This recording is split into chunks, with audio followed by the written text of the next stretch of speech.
this is where policy approaches and under what conditions these minerals are mined and are traded, and so on. And in the past, we've always participated, on the fringes of the mining indaba, side events and, a panel discussion here and there on occupational health and safety, etc. But what is critical this time around is that the organizers approached IndustriALL with an offer for IndustriALL to put together not one, but two panel, discussions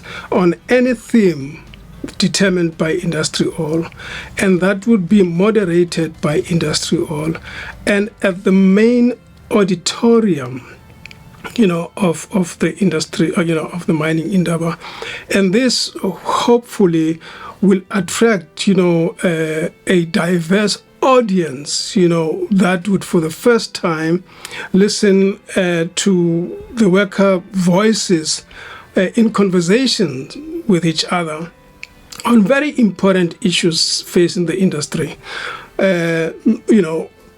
Climate change, which is an existential threat, issues of how to respond to the threats of climate change, and they are no longer a threat, it's a reality, and the big role that the industry is poised to play in mitigating the impact of climate change through the minerals, the critical raw materials that are needed for the shift, for the transition, to renewable energy. But central to all of these are workers. Central to all of these are under what conditions, and have workers been asked for a voice about the impact that they see, they experience, the outreach by mining companies and governments in dialogue, if any, and the invitation to provide some mitigation pathways that will ensure that the disruption in the world of work is managed fairly and equitably. And there is a word for that. It is called just transition, right? And for us, just transition is not possible without dialogue. So panelists will speak to these issues around jobs. The transition promises thousands and thousands of jobs. But whose jobs are these?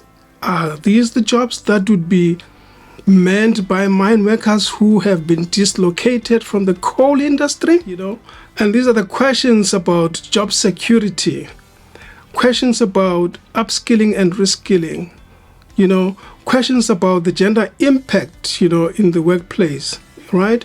And one of the, other discussions in conversations with unions is around artisanal small-scale mining, where we say that there is a convergence of interests around the role of artisanal small-scale mining in satisfying the demand for critical raw materials.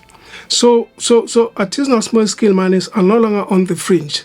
They are part and parcel of the mainstream, and therefore they are also, demand. They are eligible, if you like, for industrial citizenship, and that is called formalization. How do we formalize together as governments, mining companies, civil society, trade unions, communities? Because it's a livelihood question, and not only that, but it is a contributing, to the, the global trade of these minerals. In the DRC, for instance, the government has taken the proactive step to establish a state-owned mining companies that will source from artisanal small-scale mining. But the question is, under what conditions are these minerals produced by artisanal small-scale mining, and that is the challenge for the industry collectively, all stakeholders.